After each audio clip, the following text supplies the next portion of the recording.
You ever look at the business news on any given day and it just feels chaotic? Like there are a dozen different stories pulling in completely opposite directions? Well, what if I told you it's really just one big story? Today, we're going to connect the dots from a single wild day of news to tell a single coherent story about two economies that are pulling apart from each other, and what that split means for, well, all of us. Okay, let's jump right in. So let's start with a heavy dose of reality from one of the most powerful people in finance. Right after some pretty startling new labor data dropped, JP Morgan Chase CEO Jamie Dimon came out and basically said what a lot of us are feeling. The traditional economy? It's showing some serious signs of a slowdown. But that's only half the story. Because on that very same day, the other economy did this. Yeah, the software giant Oracle watched its stock shoot up an incredible 26% in after-hours trading. And the reason? It had nothing to do with a slowing economy. It was all about a massive explosion in demand, all driven by one thing: artificial intelligence. And right there, that's the big question, isn't it? How can one of the most important bankers in the world be sounding the alarm bells, while at the same time, tech companies are riding this unbelievable wave of growth? It's because right now, we are absolutely living through a tale of two different economies. So let's break them both down. First up, let's look at the world through Jamie Dimon's eyes. This is the economy you and I interact with every day, the one about jobs, interest rates, and what we're all spending. And right now, the warning signs are flashing bright red. The big shocker came from the Bureau of Labor Statistics. They put out a major revision to their jobs data. And, well, it turns out the U.S. economy created 1.2 million fewer jobs over the last 16 months than we all thought. Now, that is not a small correction. It's a fundamental change in how we understand the health of the job market. And the fallout from that number was immediate. That kind of jobs report puts huge pressure on the Federal Reserve to cut interest rates, to get things moving again. The White House, meanwhile, didn't mince words, calling the numbers a disaster and the BLS broken. And to make everything even more complicated, we're expecting new inflation reports to show that prices are actually rising, mostly because of goods that are sensitive to tariffs. So you've got this classic economic nightmare: a weaker job market and rising prices all happening at the exact same time.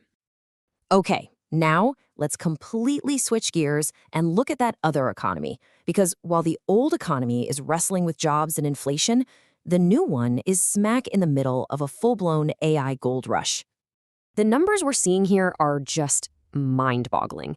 An AI infrastructure company called Nebius, which was actually spun out of Yandex, just signed a multi-year deal with Microsoft. Its job: to provide the massive computing power needed for AI. The value of that deal? Up to $19.4 billion. That is the kind of money that creates its own economic gravity. So where is all that investment going? Well, just look at Oracle. The reason its stock shot up wasn't just hype. The company's revenue from the database services that power AI for partners like Microsoft and Google, it grew by over 1,500%. That's not just growth, that's a rocket ship. And this boom is also completely reshaping the workforce. Right now, the number of tech workers with AI skills in the US and Canada has ballooned to over 500,000. But get this, that talent pool grew by more than 50% in just one single year. That kind of change is staggering. And this isn't just happening on servers or in lines of code. It's having a huge impact on the real world. As all these AI-skilled workers flock to tech hubs, they are driving up real estate prices. Just look at the rent growth for apartments in these key cities since 2021. It's up 14% in Manhattan, 12% in DC, and 7% in Seattle. The AI economy isn't just digital, it's physically changing our cities. So what happens when these two completely different economies collide? Well, you get major companies trying to navigate this very strange new reality, with one foot planted in the AI future and the other stuck in our very uncertain present. Let's take Apple, a true titan of the new economy, right? But even Apple can't escape old economy problems. For the first time since 2017, Apple is raising the price of its Pro iPhone here in the US from $999 to $1,099. And why? Because the company thinks it's going to spend over $1 billion on tariff costs. That's a classic old economy pressure, forcing a new economy giant to change its entire strategy. Microsoft is another perfect example. The company just rolled out a new policy. Employees have to be in the office 3 days a week. Now, the reason they gave wasn't just some generic thing about productivity. No, they were very specific. It was about speeding up AI development. They believe that to build the future of AI, they need that energy you only get from people working together in person.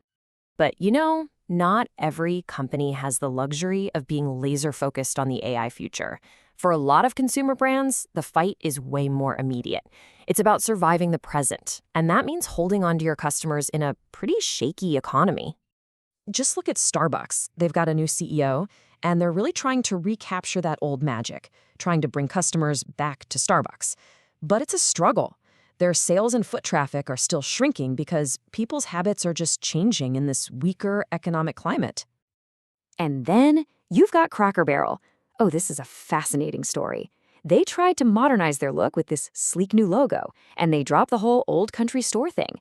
Well, their customers' reaction was so fast and so intense that the company had to hit the brakes, stop its remodels, and go right back to the old branding. Their customers didn't want the future. They wanted the familiar comfort of the past. Okay, so here we are. We have these two massive forces, a sputtering traditional economy and an absolutely exploding AI economy, living side by side. So, what does it all mean for where we're headed? This is really the multi-trillion-dollar question, isn't it? Can the sheer power, the investment, and the innovation of this AI boom be strong enough to pull the rest of the slowing economy up along with it? Or are we headed for something else entirely? Ultimately, this is the story of our time, a great divergence. We could be on the brink of an AI-powered era of prosperity that lifts everyone up, or we could see the gap between those who are building the future and those who are just trying to get by in the present grow wider and wider. The final chapter hasn't been written yet, but now at least you can see both sides of the story.